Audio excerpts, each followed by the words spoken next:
গাজায় ত্রিমুখী হামলা চালিয়ে ক্লান্ত ইসরায়েলি বাহিনী পেছন ফিরে পলায়ন।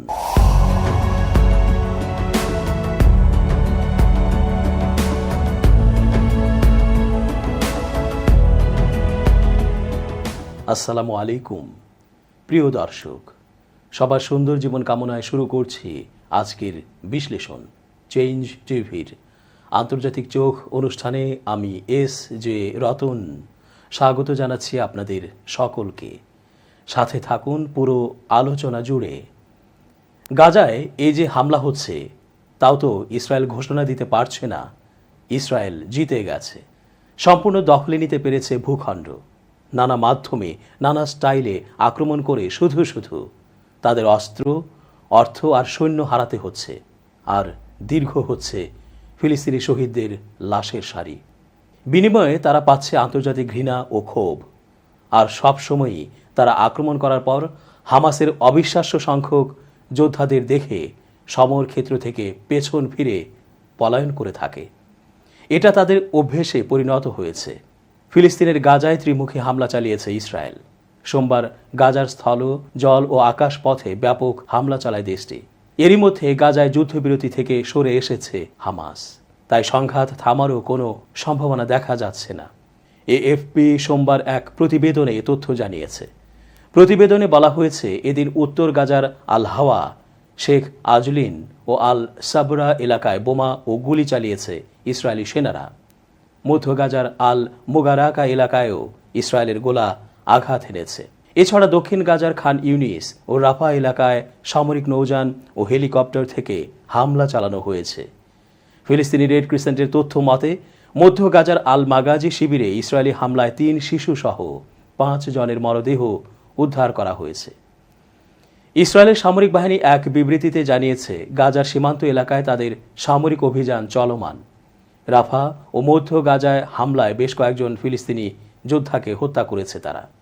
এছাড়া বিভিন্ন স্থাপনাতেও হামলা চালানো হয়েছে। গণমাধ্যমের তথ্য অনুসারে 7 অক্টোবর থেকে এখন পর্যন্ত চলমান ইসরায়েলি হামলায় অন্তত 38,664 ফিলিস্তিনি নিহত হয়েছে।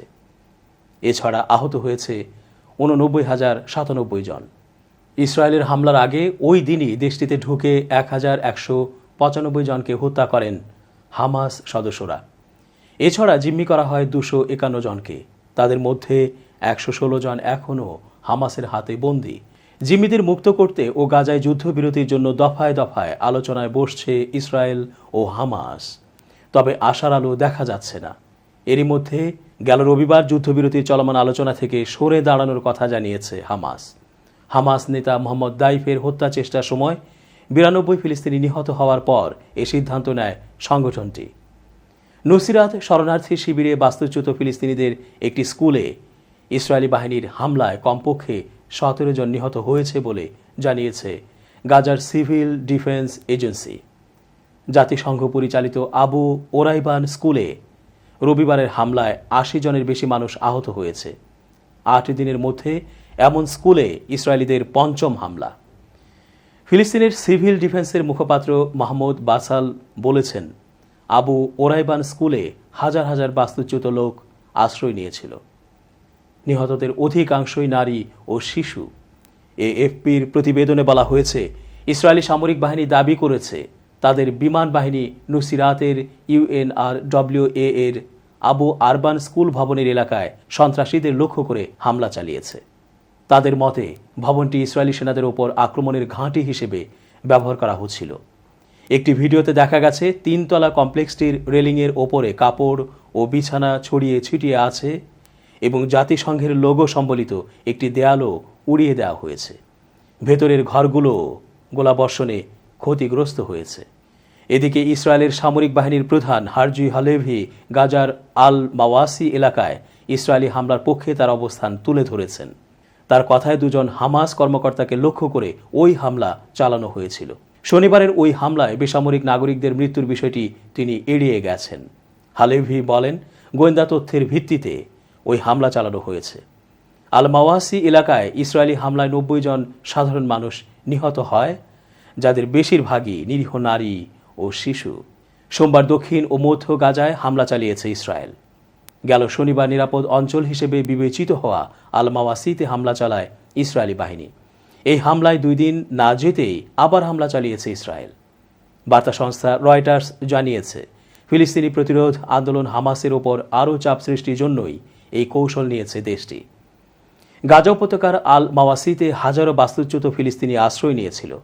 জায়গাটি ছিল তাঁবুতে পরিপূর্ণ। শনিবার ইসরায়েলের আকস্মিক হামলায় 90 জন নিহত এবং অন্তত 3 শতাধিক আহত হওয়ার খবর পাওয়া যায়। সোমবারের হামলায় ঠিক কতজন নিহত হয়েছে তা নির্দিষ্ট করে নিশ্চিত করেনি রয়টার্স। বাস্তুচ্যুত ব্যক্তিরা রয়টার্সকে বলেছেন, চতুর্দিকে ধ্বংসস্তূপের মধ্যে তারা এখন কোথায় যাবে সে সম্পর্কে কোনো ধারণা নেই। হামলার প্রত্যক্ষদর্শী আল মাওয়াসির বাজারের একজন বিক্রেতা রয়টার্সকে বলেন, ওই মুহূর্তে আমার পায়ের নিচে মাটি কেঁপে ওঠে এবং আকাশে প্রচণ্ড ধুলোবালি ছড়িয়ে ছিটিয়ে টুকরো টুকরো মৃতদেহ দেখেছি, যা আমি আমার জীবনে দেখিনি। এমন কিছুর বাকি ছিল না। কোথায় যেতে হবে তা সবাই জিজ্ঞাসা করে এবং কারো কাছে উত্তর নেই। ফিলিস্তিনি স্বাস্থ্য বিভাগের কর্মকর্তারা জানিয়েছে, রাফার ধ্বংসস্তূপ থেকে আরও 10 মৃতদেহ উদ্ধার করেছেন তারা।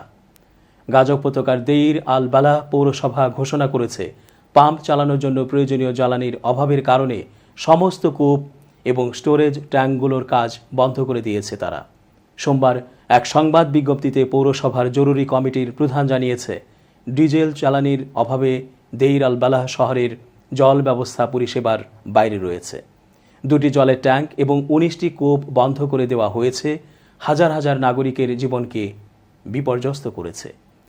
গাজায় ইসরায়েলি হামলায় গত 24 ঘন্টায় আরও 3 শতাধিক ফিলিস্তিনি হতাহত হয়েছে। এ তথ্য নিশ্চিত করে গাজাস্থ ফিলিস্তিনের স্বাস্থ্য মন্ত্রণালয় সোমবার জানিয়েছে, চলমান ইসরায়েলি হামলায় গত 24 ঘন্টায় অন্তত 80 জন নিহত এবং 216 জন আহত হয়েছেন। এ নিয়ে গত 7 অক্টোবর থেকে গাজায় চলমান ইসরায়েলি আগ্রাসনে নিহতের সংখ্যা বেড়ে 38,664 জনে দাঁড়িয়েছে, আর আহতের সংখ্যা পৌঁছেছে 89,097 জনে। স্বাস্থ্য মন্ত্রণালয় আরও জানিয়েছে, বেশ কিছু মৃতদেহ এখনও ধ্বংসস্তূপের নিচে নিখোঁজ রয়েছে এবং তীব্র আক্রমণের কারণে ত্রাণ ও সাহায্য সংস্থাগুলো তাদের খুঁজে বের করতে এবং স্বাস্থ্যকেন্দ্রে স্থানান্তর করতে পারছে না। ফিলিস্তিনের স্বাধীনতাকামী সংগঠন হামাসকে নির্মূল করার উদ্দেশ্যে ইসরায়েলি বাহিনী গাজায় দীর্ঘ 9 মাসেরও বেশি সময় ধরে আগ্রাসন চালিয়ে আসছে।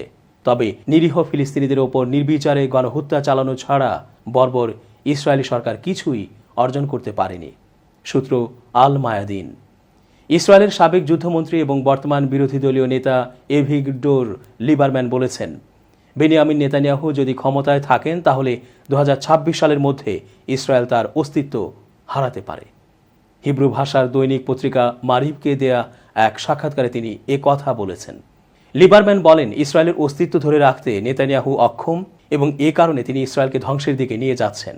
ইসরায়েলের সাবেক এই যুদ্ধমন্ত্রী বলেন, নেতানিয়াহু প্রাথমিকভাবে নিজের ক্ষমতা রক্ষার বিষয়টিকে বিশেষভাবে গুরুত্ব দিচ্ছেন, অথচ প্রতিষ্ঠার পর থেকে ইসরায়েল এ মুহূর্তে রাজনৈতিক, অর্থনৈতিক এবং নিরাপত্তাগত বহুমাত্রিক সংকটের মধ্য দিয়ে সময় পার করছে, যা তার অস্তিত্বের জন্য হুমকি সৃষ্টি করেছে। সাক্ষাৎকারে লিবারম্যান ইসরায়েলের চলমান রাজনৈতিক ব্যবস্থার কঠোর সমালোচনা করেন। তিনি বলেন, এখন পুরো রাজনৈতিক ব্যবস্থা কয়েকটি গোষ্ঠীর স্বার্থ রক্ষার জন্য পরিচালিত হচ্ছে। গাজায় গত কয়েক মাস ধরে যে যুদ্ধ চলছে তা নিয়েও নেতানিয়াহুর ভূমিকার সমালোচনা করেন লিবারম্যান। তিনি বলেন, নেতানিয়াহু গত 7 অক্টোবর হামাসের অভিযান ঠেকাতে ব্যর্থ হয়েছেন। এর আগে লিবারম্যান মন্ত্রিসভার পদত্যাগ দাবি করে বলেছিলেন, ক্ষমতা থেকে প্রধানমন্ত্রী নেতানিয়াহুর বিদায় ইসরায়েলিদের জন্য পুরস্কার বলে বিবেচিত হবে। সূত্র ইরনা। ফিলিস্তিনের গাজা উপত্যকায় ইসরায়েল সম্প্রতি যে বর্বর গণহত্যা চালিয়ে যাচ্ছে তার কঠোর নিন্দা জানিয়েছেন ব্রাজিলের president Luiz Inacio Lula da Silva. তিনি বলেছেন, ফিলিস্তিনের জনগণ যখন সীমাহীন দুর্ভোগ ও নির্বিচারে গণহত্যার শিকার হচ্ছে, সে সময় বিশ্ববাসীর নীরব থাকা উচিত হচ্ছে না। এক বিবৃতিতে লুলা ডি সিলভা বলেন, সম্প্রতি ইসরায়েলের সামরিক বাহিনী গাজার খান ইউনিস শহরের আল মাওয়াসি শরণার্থী শিবিরে যে ভয়াবহ বিমান হামলার মাধ্যমে শত শত মানুষকে হত্যা করেছে তা গ্রহণযোগ্য হতে পারে না। সোমবার সকালে ব্রাজিলের প্রেসিডেন্টের কার্যালয় থেকে এই বিবৃতি প্রকাশ করা হয়। সূত্র মেহের নিউজ। বিবৃতিতে ব্রাজিলের প্রেসিডেন্ট বলেন, গত বছরের অক্টোবর থেকে এ পর্যন্ত ইসরায়েলি আগ্রাসনে হাজার হাজার ফিলিস্তিনি জীবন দিয়েছেন। তবে এটা খুবই ভয়াবহ বিষয় যে ইসরায়েল সম্মিলিতভাবে ফিলিস্তিনি জনগণকে শাস্তি দিচ্ছে। লুলা ডি সিলভা বলেন, গাজার বহু এলাকাকে নিরাপদ অঞ্চল ঘোষণা দিয়ে এখন সেই সব এলাকায়ও হাজার হাজার ফিলিস্তিনিকে হত্যা করছে ইসরায়েলি সরকার। গণতান্ত্রিক বিশ্বের নেতা হিসেবে আমরা এই সীমাহীন হত্যাযজ্ঞের ব্যাপারে চুপ থাকতে পারি না। এর আগে গত ফেব্রুয়ারিতে লুলা ডি সিলভা সুস্পষ্ট করে বলেছিলেন, গাজায় ইসরায়েল সরকার যা করছে তা কোনো যুদ্ধ নয়, এটা সরাসরি গণহত্যা। এছাড়া চলতি বছর ইথিওপিয়ার রাজধানী আদিস আবাবায় আফ্রিকান ইউনিয়নের ৩৭তম শিক্ষক সম্মেলনে ডি সিলভা গাজার ঘটনাবলীকে ইসরায়েলের গণহত্যা বলে উল্লেখ করেছিলেন। ব্রাজিলের প্রেসিডেন্ট ইসরায়েল থেকে তার দেশের রাষ্ট্রদূতও প্রত্যাহার করেছেন। দর্শক, আজকের মতো শেষ করছি এখানেই। নিরাপদে থাকুন। যেখানেই অসঙ্গতি দেখবেন কথা বলে উঠুন। সবার মঙ্গল কামনায় বিদায়।